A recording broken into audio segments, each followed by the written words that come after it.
Tom Kennedy's Vice President of Axonius. It's great to see you. Thanks for joining me. A lot of discussion here about cyber resilience. What are the steps, especially the first big step, that you see organizations taking to make sure they're resilient from a cyber perspective, Tom? Yeah, first off, thanks for having me, Francis. Always great to see you. So really, if you look at any cybersecurity framework, whether that's zero trust, that's very popular in the government space. In the commercial world, you have the CIS controls. They all start with asset management baseline, right? Have visibility into your systems. The White House actually did a really nice job of putting policy out over the last couple of years. Of course, it all started with Executive Order 14028.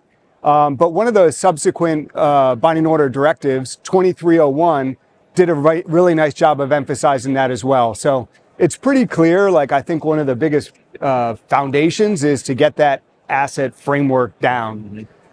We work with a lot of government agencies, Francis, and you can imagine the complexity when you think about one government agency we were talking with had 42 bureaus, individual bureaus and subgroups.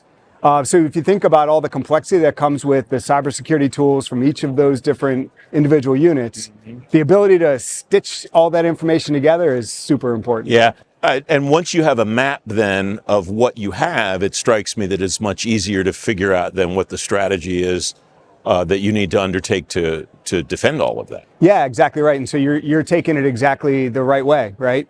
We have a term in the industry, attack surface management. It's impossible to lock down your defenses if you don't understand what your attack surface is. So that's why it's so important. Given the fluidity of the inventories, the fleets that these agencies have, how does one do that on an ongoing basis, and how often do you have to do it?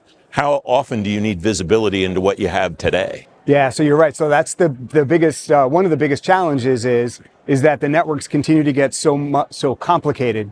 And also you have different types of assets that you're trying to track. Think about cloud computing, IoT, all the IoT devices. So it really needs to be continuously done.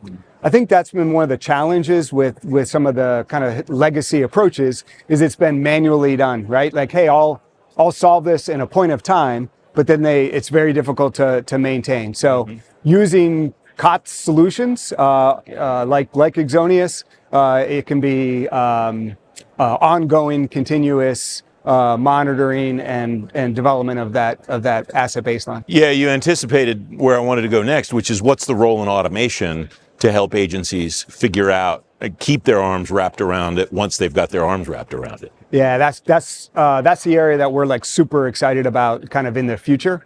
So it's not just about visibility, right? Visibility is kind of like your table stakes now. It's really been able to put that data into action, right? And actionability.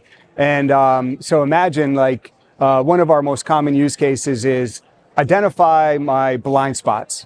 So maybe give me all of the systems that are supposed to have a security agent on them, but don't for whatever reason. So we can identify that very easily. But the cool part is not only identify it, but then we can go back and work with the source tool to go put the right agent on the system. So that kind of automation is improving their overall defense posture for sure. What are the things that organizations should do then? What's the second, third, fourth step? What are the long-term implications of continuing to stay resilient? Continuous monitoring, obviously, as you just alluded to, is one of them, but what else goes in that basket in your view, Tom? Yeah, so we refer to it as comprehensiveness or completeness of your inventory. So you can always pull in more sources to be able to then correlate from as many sources as possible to get that full completeness. So that's what a lot of our customers are working on, is pulling in 20, 30, 40 sources to really get that comprehensive source of truth. And then the exciting thing is once you have that source of truth, there are so many use cases, so many cyber hygiene use cases that you can execute off of that going forward, for sure. Tom, it's great to have you here. Thanks for joining me today. Thanks, Francis.